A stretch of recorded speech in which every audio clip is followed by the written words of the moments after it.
Hey, I'm not a hippie. I'm not right-wing. Anything you've read about me is mostly bullshit. So hopefully you'll form your own opinions based on my talk today.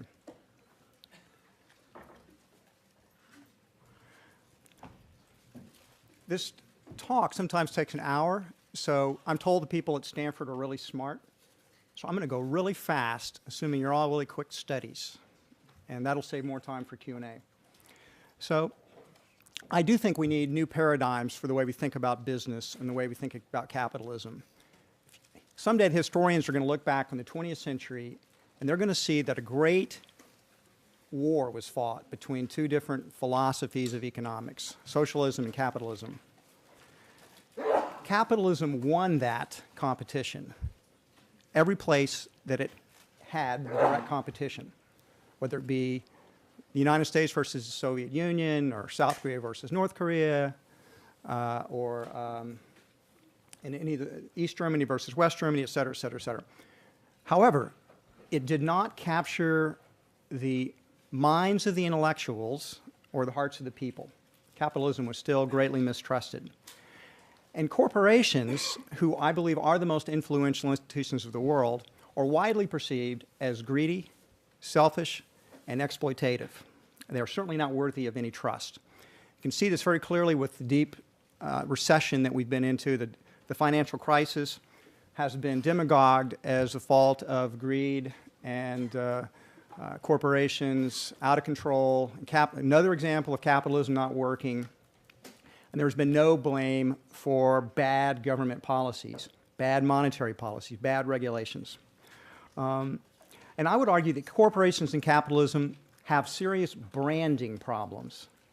They are not branded very well. They don't market themselves very well in the PR side of things. And what I see happening is that even though capitalism won the battles in the 20th century, that we're rapidly moving back towards more socialism or progressivism.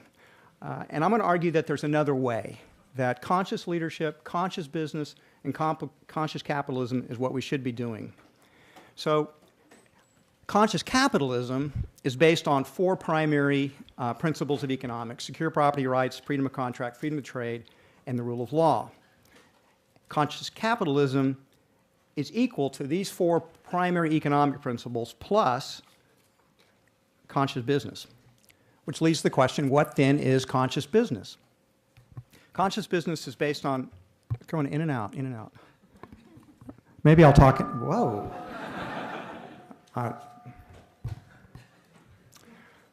Conscious business is based on these three primary principles of enterprise, which is what I'm going to primarily talk about. The enterprise has the potential to have a higher purpose beyond merely maximizing profits and shareholder value. The enterprise is managed to optimize value simultaneously for all of the interdependent stakeholders. And then the leadership of the organization is conscious leadership that serves the enterprise and stakeholders. If you go to a cocktail party and you ask people what the purpose of a business is, do this experiment sometime. You'll find 99% of the time people will say, what do you mean what the purpose of business is? Purpose of business is to make money. Everybody knows that. But that's kind of a curious answer, because if you ask what the purpose of a doctor is, people aren't going to tell you, well, everybody knows the purpose of a doctor is to make money. Or if you ask what the purpose of a teacher is, no one says, well, teacher's purpose is to make money. Purpose of a doctor is to heal people. Purpose of a teacher is to educate people. Purpose of an architect, design buildings. Why is it that we say the purpose of a business is to make money? And who defines what the purpose of a business is anyway? I'll argue that the entrepreneur who creates the business in the first place is the one who has the right to define what the purpose of that business is. And I have known hundreds of entrepreneurs in my lifetime, and with only a few exceptions have they told me that their primary purpose was to make as much money as possible. They had a multiplicity of reasons why they started their business, and sure, they wanted to make money, but that wasn't what was driving them. I had the privilege to meet Bill Gates a year or so ago, and I got to talking about this and with Bill, and Believe it or not, he didn't start Microsoft to become the wealthiest man in the world. He was on fire about software. He had a vision of everyone having their own personal computer. And that was an incredibly revolutionary idea. Let me, a quick poll here. How many people here have their own personal computer? That's why Bill Gates is the richest man in the world, because he had a vision about that, and he pursued it with a single-mindedness and a passion. And the rest, so to speak, is history. Entrepreneurs create the original purpose of business. And in the 21st century, entrepreneurs of the conscious business are also entrepreneurs of meaning. They must determine the meaning, and they must interpret it, and they must explain it. And what I found very interesting is that although the entrepreneur may create the original purpose of the business, it's the stakeholders that ultimately evolve the purpose of the business over time. And these communities of stakeholders interacting with the enterprise, the business's purpose continues to evolve. And the businesses that flourish over the long term will continue to get to either, you can do a metaphor of higher and higher, or deeper and deeper in terms of the meaning of what their purpose is, to higher levels of complexity and meaning. The great companies in this world have great purposes. If you think about the companies that you most admire, scratch the surface and you will find they are trying to fulfill a deeper or higher purpose. They're not always completely conscious of it, but it resonates in their very DNA. And stealing from Plato, the deepest purposes that he was able to articulate, the good, the true, and the beautiful, I added on the heroic. These four categories are sufficient to explain at the most abstract level what the potential deeper purpose is that each business can try to manifest in the world. If you think about a business that's serving the good or is pursuing the good, one of my favorite examples is Southwest Airlines, which is a tremendously, I think, very much a conscious business, and definitely is pursuing a deeper purpose of service to others. Nordstrom's another good example there. In terms of the true, think about how exciting it must be to discover something that no one has ever known before, that advances humanity. And yet that's what companies like Google have done, or Intel, or Genentech. Those are three of my favorite examples there. How about the beautiful? What's beautiful have to do with business? In a sense, a business that strives for excellence, because excellence is inherently beautiful. How about Apple? Their technology is beautiful. I think iPhones, iMacs, iPods are beautiful technology. Warren Buffett, what he's done with Berkshire Hathaway, he's made investing into something I think is an art form. It's beautiful. We talk about the heroic, courage to do what is right, to change and improve the world. Bill Gates at Microsoft and now with the Gates Foundation. Muhammad Yunus with the Grameen Bank are two of my favorite examples. I call this the paradox of profits. And best way to understand it's through the metaphor or the analogy of happiness. I'm now old enough to be able to speak with some authority about happiness. And what I have found is that happiness is a byproduct of other things. That people who tell you that the purpose of their life is to be happy probably aren't going to find it. So happiness is people that are obsessed with finding their own happiness tend to be sort of self-involved narcissists. And that's a very bad strategy. It does not lead to ultimate happiness or fulfillment. Rather, having a deeper purpose, service, striving for excellence, growing as an individual, friendship, love, generosity. These are the type of virtues that when practiced lead to happiness.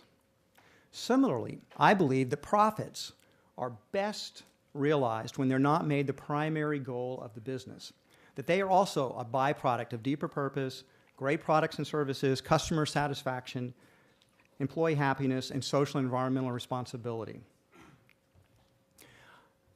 The metaphors that we use to think about business are not good metaphors. One, going back to Adam Smith and the Industrial Revolution in terms of business being like a machine. You put in land, labor, and capital, put it on the assembly line, and do it, and profits spit out. The Darwinian models of survival of the fittest, war metaphors, we're going to crush our competitors and roll them up. I don't think those are great metaphors for really understanding business. And metaphors do determine how we think about things. So we need to be careful in terms of the metaphors that we use to think about anything. I'm going to argue that a good metaphor to use in the 21st century is that of a complex, adaptive, self-organizing system that creates value for all of the interdependent constituencies or stakeholders. What is conscious leadership?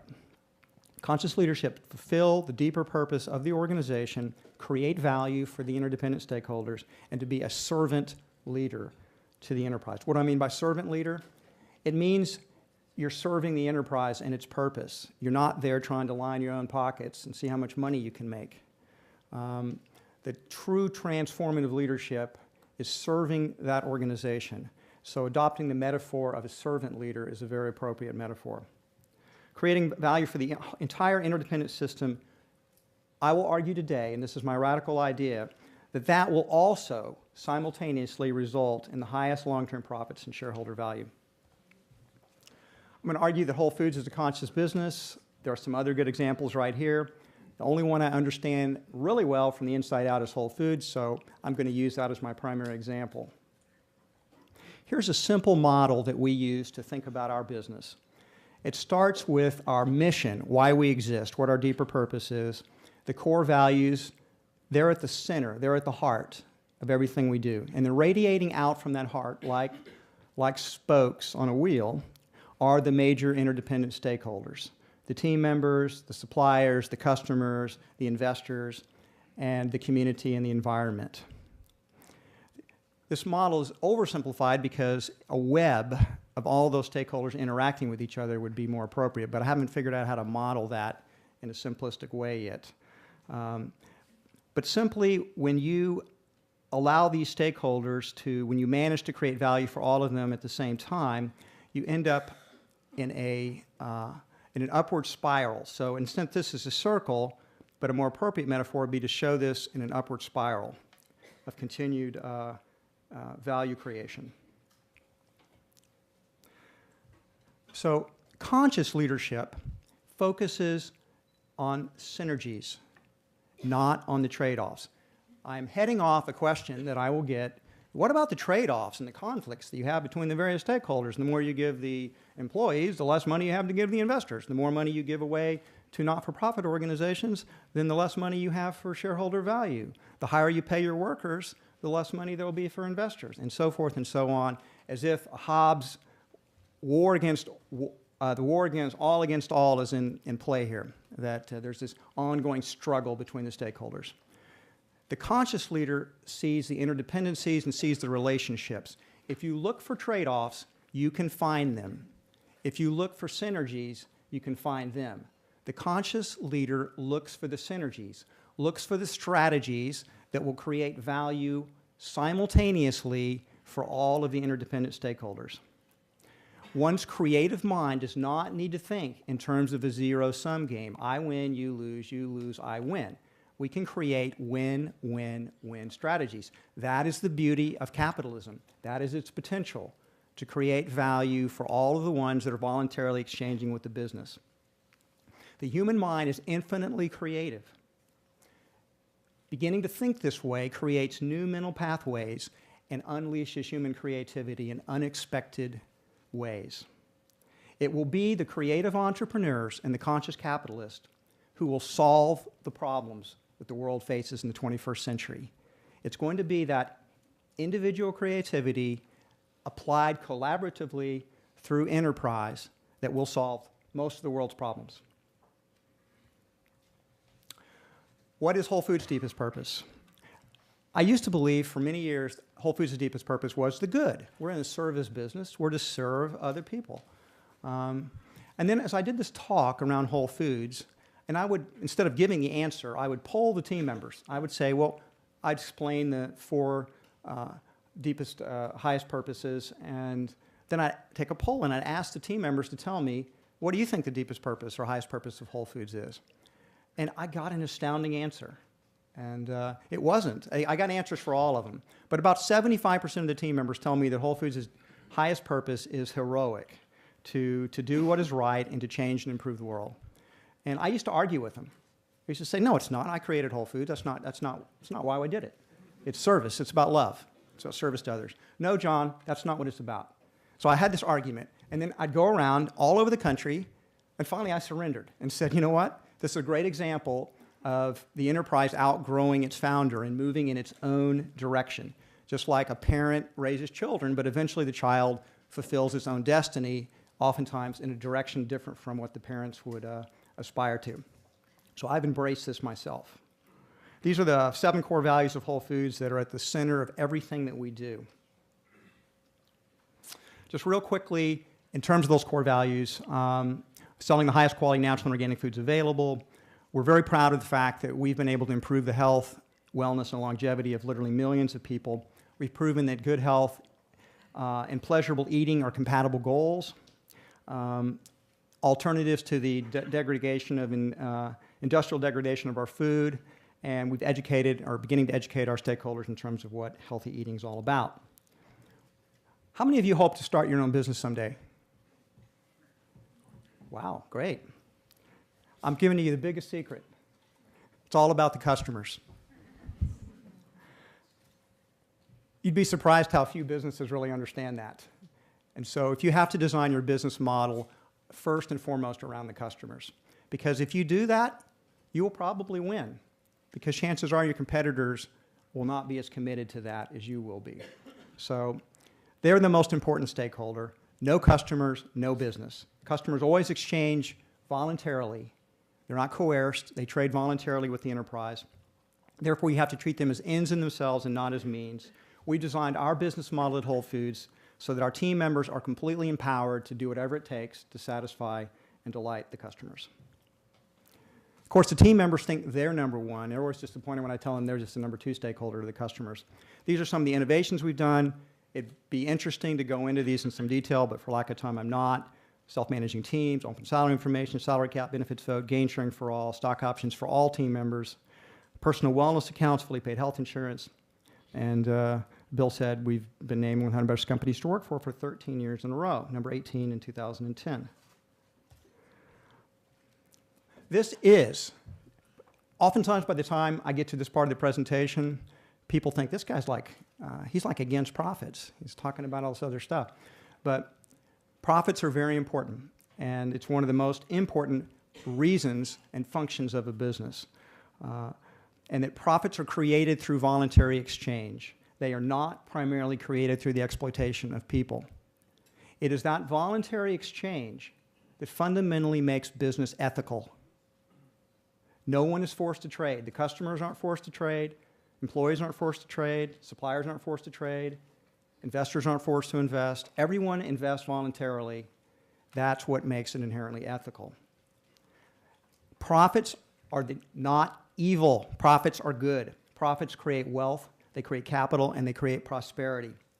Capital is the fuel for all the technological progress the world has ever known. Without that fuel, there would be no progress. Whole Foods has tried to do its part. We've been the fastest growing publicly traded food retailer for the past 10 years. $8 billion in sales. Our same-store sales have averaged 9%. Our return on invested capital is 35%. EBITDA, compound annual growth rate, 30% a year since we went public in 1992. Our stocks increased 1,400% since our 1992 IPO, even though it traded down tremendously in 2007 and 2008. I say one of the most important functions of business is to create prosperity. Business has a fundamental responsibility to create prosperity for society and indeed for the entire world. Do you realize that less than 200 years ago, 85% of the people alive on the planet Earth lived on less than $1 a day? And that's in today's dollars. 85%. We're down to 20%. That's progress. That's what business has done. That is what capitalism has done. No, it's terrible that we still have over 1 billion people on this planet that live on less than $1 a day, But that's still only about 20% instead of 85%. If we don't screw it up, we will end poverty on the planet Earth in the 21st century. There are people young enough in this audience today that will live to see that. As Muhammad Yunus says, someday poverty will be something people only see in museums. This is one of the heroic things that business is doing. It is creating wealth. It is creating prosperity, and it is lessening poverty. In the last 15 years alone, in India and China, literally hundreds of millions of people have been able to escape from poverty. I do not believe suppliers are supposed to be beaten up. I believe they're partners with the business. And business has to create win-win relationships with their suppliers. And I'm very proud of the fact that all these little tiny mom and pop suppliers, they're all millionaires now. Most of them sold out, and sort of sad they sold out to big corporations, but I'm happy they got wealthy. And Whole Foods certainly contributed to that. And they contributed to our success. We wouldn't be what we were today without the growth of our suppliers. I don't know whether you're aware of it or not, but there's a complete renaissance going on about local agriculture in the United States. And it's very exciting. Whole Foods is trying to contribute to that. We have a local loan program. We've loaned up $3 million to small producers around the United States, Canada, and the UK. We're also trying to work with small, poor farmers around the world. Our whole trade guarantee, we did over $200 million in 2009 in whole trade goods. We work with a variety of partners. This is a good thing. So I do think that business has responsibility to be responsible for the communities and environment. And I think that citizenship is the appropriate metaphor, that business should be good citizens in whatever communities they do business in. Good citizens in their local communities, their national communities, and the global communities. I think philanthropy is consistent with citizenship, and I also believe that philanthropy is not theft from the shareholders. It needs to be managed just as you manage any other part of the business. It needs to be done intelligently, but if done intelligently, it creates a win-win-win strategy that creates value for all of the stakeholders, including the shareholders. In Whole Foods' case, we donate a minimum of 5% of our profits to not-for-profit organizations. 90% of that is done locally in our stores. We support literally thousands and thousands of not-for-profit organizations each year. We also have a foundation called the Whole Planet Foundation. This is commitment of our global citizenship. We work with Muhammad Yunus and the Grameen Bank to make these microcredit loans. These are the countries we currently work in. These are communities that we're actually trading in. So we don't just do these randomly. It's wherever our business is trading in the developing world, we look to eventually set up a microcredit operation. And 98% of our loans have been to women, 98% repayment, no collateral, no contracts. We've now made over 57,000 loans, over $10 million. And we just, I underline Haiti because we just doubled our commitment to Haiti as a result of the earthquake. And so we're up to $1 million now in Haiti in our microcredit loans. Eventually, we're going to cover the planet, this program. This is an example of win-win philanthropy, win-win-win philanthropy. There's no single thing our company has ever done in our 30-year history that has created better team member morale than this. So for a mere $10 million, we've received hundreds of millions of dollars of goodwill with our team member base and with our customers. We've engaged our suppliers in what we call supplier alliances so that they're also investing in the Whole Planet Foundation, as well as give our customers opportunities to make contributions. Whole Foods cares deeply about our environment. We support local, organic, and sustainable agriculture. Sustainable seafood is one of the environmental issues you don't hear much about, which is unfortunate. It's a serious problem. We worked with the Marine Stewardship Council. We have farmed fish standards, and we're striving towards complete transparency in our sustainability. Whole Foods is one of the largest companies in the world, committed to alternative energy, committed to green building. We have store green mission teams, committed to animal welfare standards. Again, environmental strategy should be thought of as a win-win-win strategy that benefits all of the stakeholders. We're launching this year in 2010 our 5-step animal welfare rating program. Look for that in our stores. We've created originally this was a foundation we started ourselves. It was called the Animal Compassion Foundation. We worked with the animal welfare groups like Humane Society, PETA, Animal Welfare International. And we decided to make this a public foundation and globalize it. We want our 5-step animal welfare system. We're going to, rather than monopolize those standards, we're giving those standards that we've created. We've worked on it for 5 years to create our standards. We're giving those up, hopefully for everybody else to begin to use. More time, I'd go into more detail about this system, no time. Conscious capitalism and not-for-profit organizations. What does this have to do with not-for-profit organizations? Not-for-profits get one of the most important aspects of conscious business. They understand the importance of having a higher purpose and having a mission. That's their gift that they have to teach the for-profit sector. However, nonprofits are not able to transcend self-interest. You're not become an angel just because you work for a nonprofit or work for the government. Oftentimes there's an anti-profit mentality that severely cripples, creates inefficiencies, waste, and stagnation. Therefore, many not-for-profit organizations are not sustainable over the long run, and they need to learn from corporations about surviving and flourishing. So I argue they need to also evolve to a more holistic model. This is the model of a conscious nonprofit organization. Does it look familiar?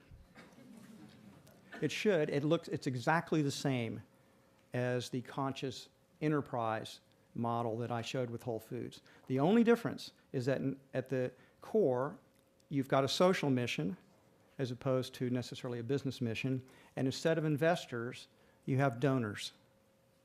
Otherwise, it's pretty much the same model.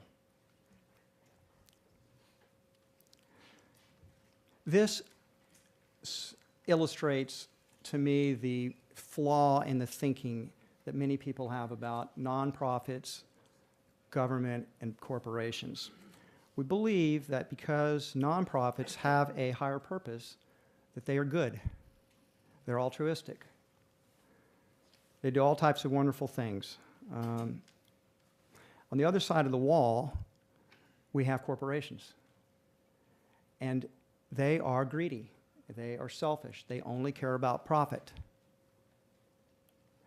I want to tear this wall down. This way of thinking is not going to serve humanity in the 21st century. We've got to tear this wall down. This exaggerated polarity and dualism between egoism and altruism is false. Human beings are both self-interested and we're capable of love. We don't need a win-lose metaphor or lose-win metaphor. We need win-win-win metaphors. Creative love, love of self, and love of others is the golden Aristotelian mean that breaks down the dichotomy between egoism and altruism. You can see that the upward spiral of caring, it starts with yourself, moves to your family, then to your friends, then to your tribe or your community or your company, potentially moving to your race or your nation, potentially then expanding onto humanity as a whole. Possibly your ability to empathize can extend to all mammals, perhaps even to all sentient beings, and perhaps even to all life. That is the potential that humanity has. Conscious business is not the same thing as CSR. They are different. On the left, you see corporate social responsibility. It's very consistent. CSR is very consistent with the traditional business model. It's consistent because shareholders still rule instead of stakeholders. It has nothing to do with the corporate purpose. It still has a traditional mechanistic view of business. It's usually an add-on, just an add-on, something they graft onto the business. We're getting a lot of stuff about the CSR stuff. We can get some good publicity. Let's create a CSR department. Oftentimes it reports up through the public relations department. So it's when businesses and corporations get accused of greenwashing, oftentimes the accusation is correct. It is a simple form of greenwashing. Whereas the conscious business, the social mission, the environmental mission are at the very essence, the very core, at the heart of why the business exists in the first place. It's not a grafting on. Instead, it's at the purpose, the center. You can meet the CSR through a charitable gesture can meet that, but the conscious business requires a genuine transformation. The CSR assumes that all good deeds are equally desirable, but in the conscious business, the good deeds should correlate back to the advancing the company's core mission. Here's what I want to see happen in the 21st century, that we will evolve from this to this, from profit focus to purpose focus, from only shareholders winning to all stakeholders winning, from short-term to long-term, from zero-sum to win-win-win strategies, from self-centered to holistic, from conflicts of interest to synergies, or to harmony of interest, parasitic to mutualistic, from exploitative to creating value, from trade-offs to synergies, from disliked to valued and loved, and from not trusted to trusted. Conscious business and conscious capitalism are new paradigms for the 21st century. To just sum it up, you have to support capitalism. The conscious capitalist still supports the key economic rights that underlie all capitalism: property rights, freedom of contract, freedom to trade, and the rule of law. The conscious business goes further, identifies a deeper purpose beyond maximizing profits and shareholder value. The enterprise is then managed in such a way to create value simultaneously for all of the interdependent stakeholders. The leadership becomes conscious to the enterprise and serves its mission and its stakeholders. We transform the underlying ethics of the enterprise to a win-win-win-win philosophy. This allows, finally, for business and capitalism to do what human beings want it to do, which is aspire to fulfill the deepest aspirations that humanity has: the good, the true, the beautiful, and the heroic. Thank you very much.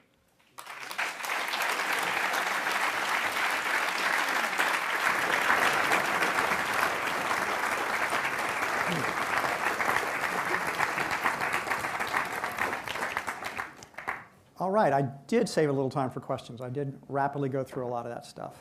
So, how are we doing the questions? Or I'm not going to call on people, or the mics going to get passed around? You got the mics, great. So just fire away. Great, thank you so much, John.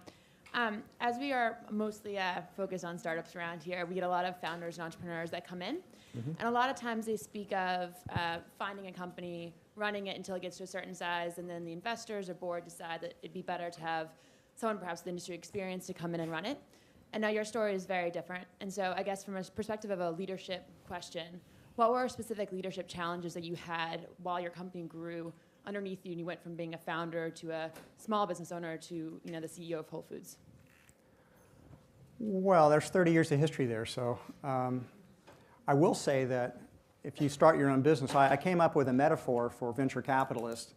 They don't like it too much, but I think it's a pretty good metaphor. They're like hitchhikers.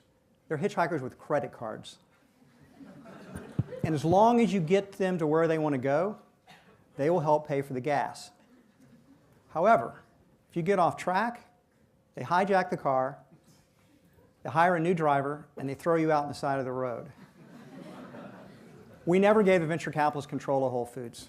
We went public probably a little earlier than we would have ordinarily gone because we needed to raise more capital. If we'd done another round, the VCs would have gotten control of the company. So we went ahead and Fire Ready AIM became public. Probably you couldn't even become public as small as Whole Foods was back in 1992.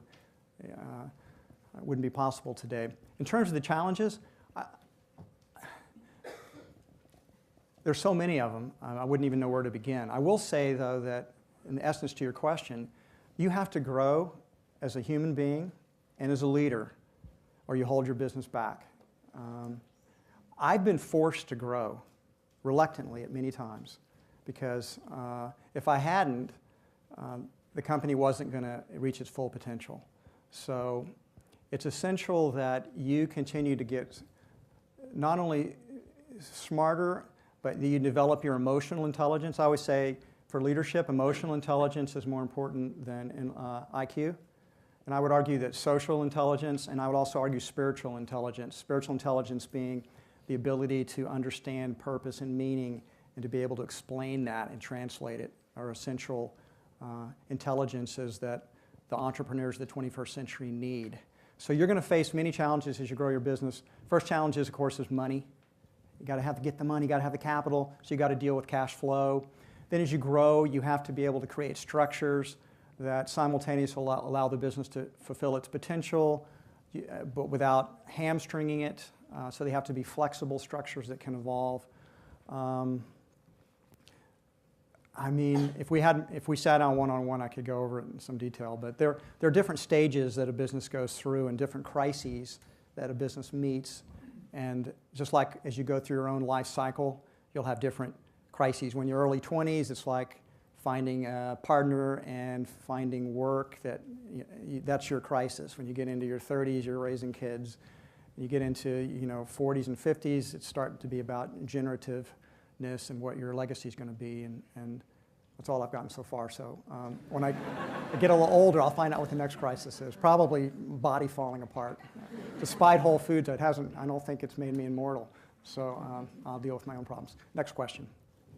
So the Supreme Court recently came down on the side of effectively letting corporations play a more active role in public political discourse, and the liberal wing of the court, I'm over here. Where are you? There you are. Here. So the liberal wing, the liberal wing of the court made a distinction between corporate speak and individual speak, and I was wondering where you come down on the side of that debate, both in terms of Whole Foods and kind of the prevailing business atmosphere in terms of, whether that new opportunity may be used more opportunistically by others than it might be by Whole Foods. Every time I ever take on a political question, I get totally slammed in the media. So, on the other hand, I aspire to authenticity. So, what am I supposed to do?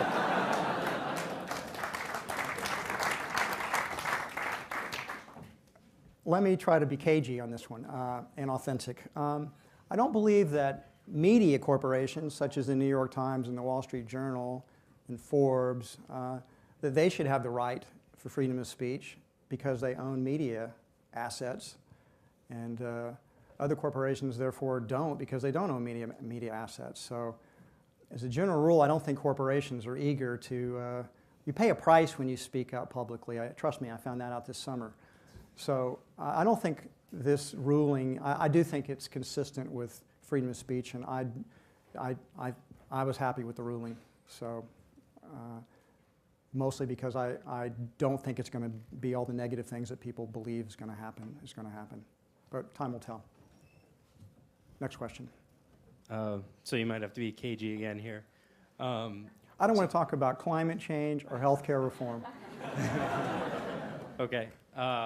So I don't necessarily agree with this argument, but I want to see how you respond to the argument.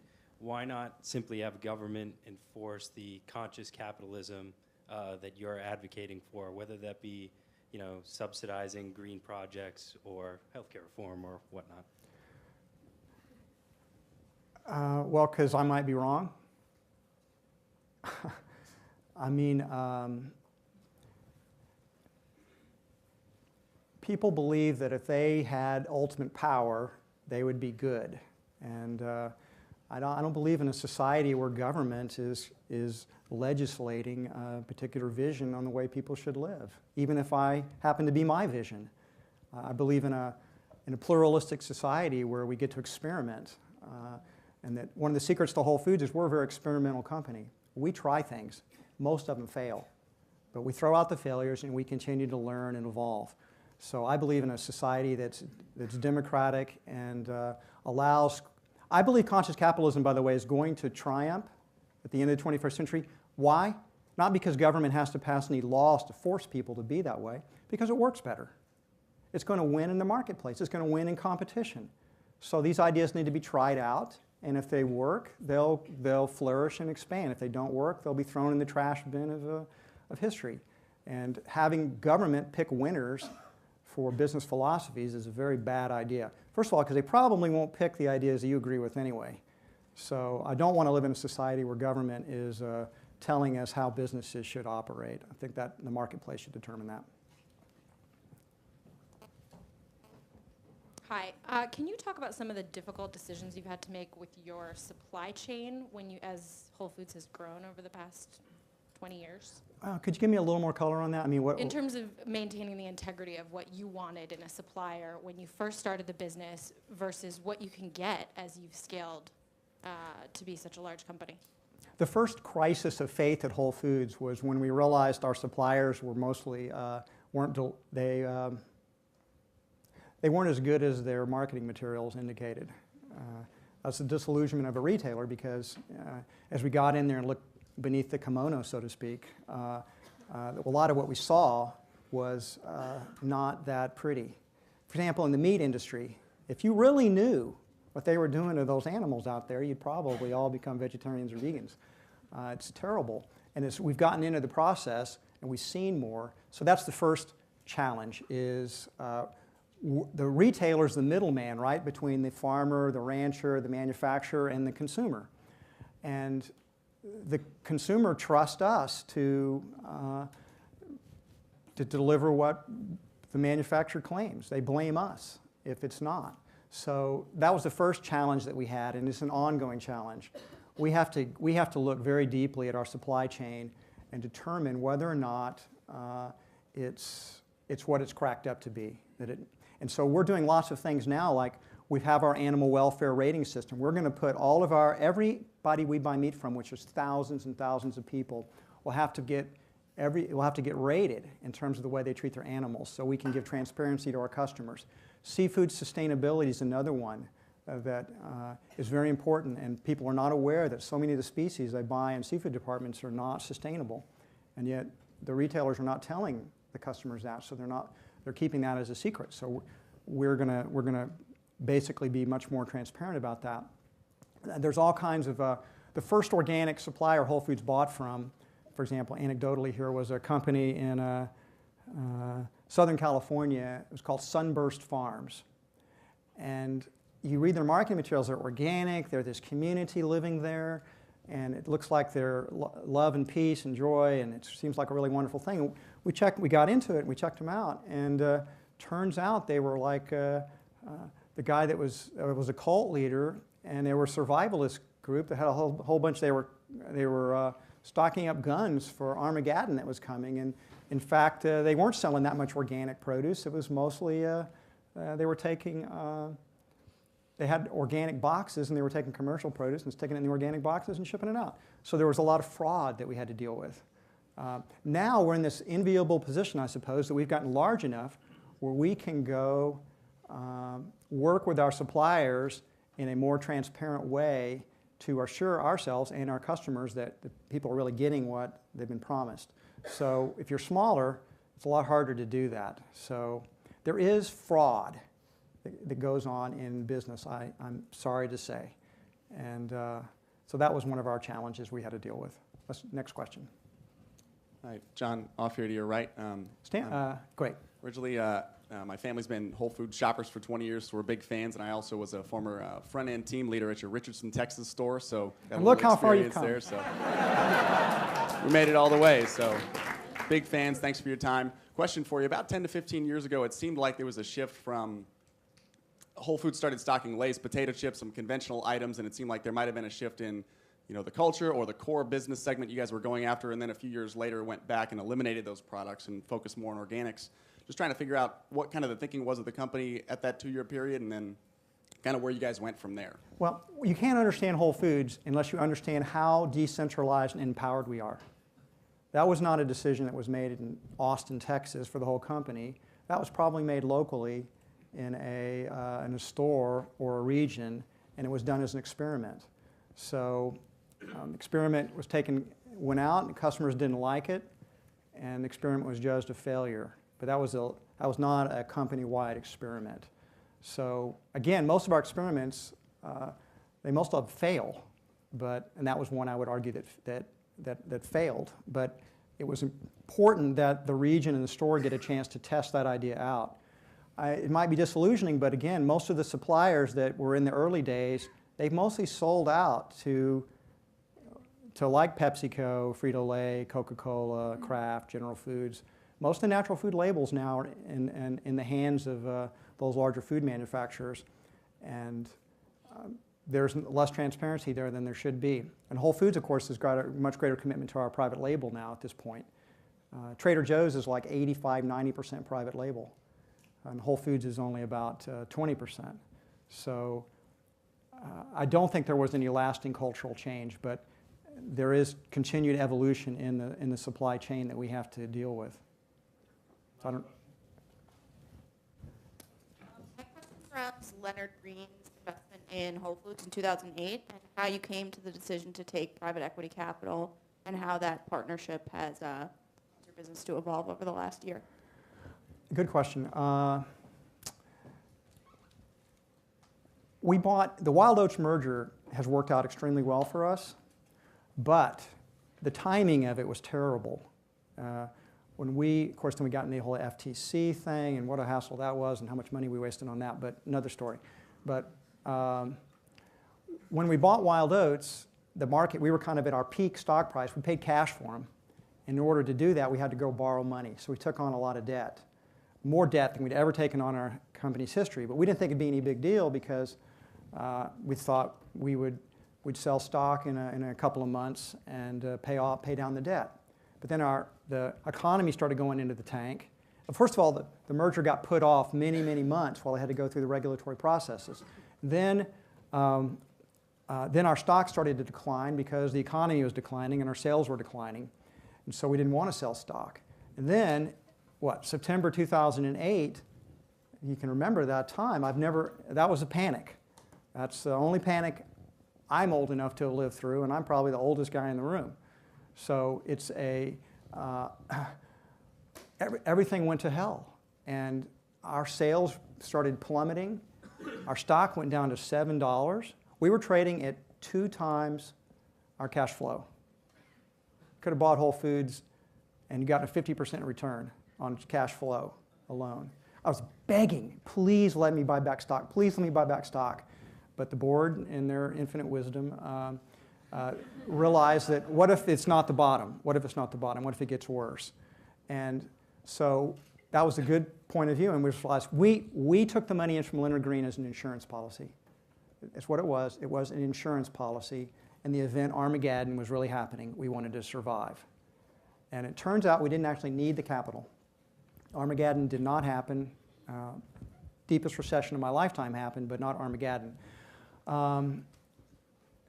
But you know what? Leonard Green's been a great investor. They own 17% of the company, and they don't control it, but they've been very valuable on the board. They do take a long-term perspective. They love us, I guess because we've already made like $500 million for them in a year. So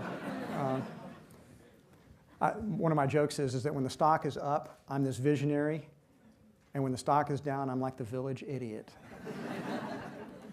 Your reputation waxes and wanes based on the stock price. But with Leonard Green, I'm visionary because they've made so much money. So I'm glad we did it. It was an insurance policy that I'm glad we didn't have to collect on. How is that? But I think they are, you can hear lots of bad things about private equity firms. Leonard Green is an outstanding firm with great integrity. I'm proud to be associated with them. Hope that gets printed in the newspaper. Thanks very much. Thank you.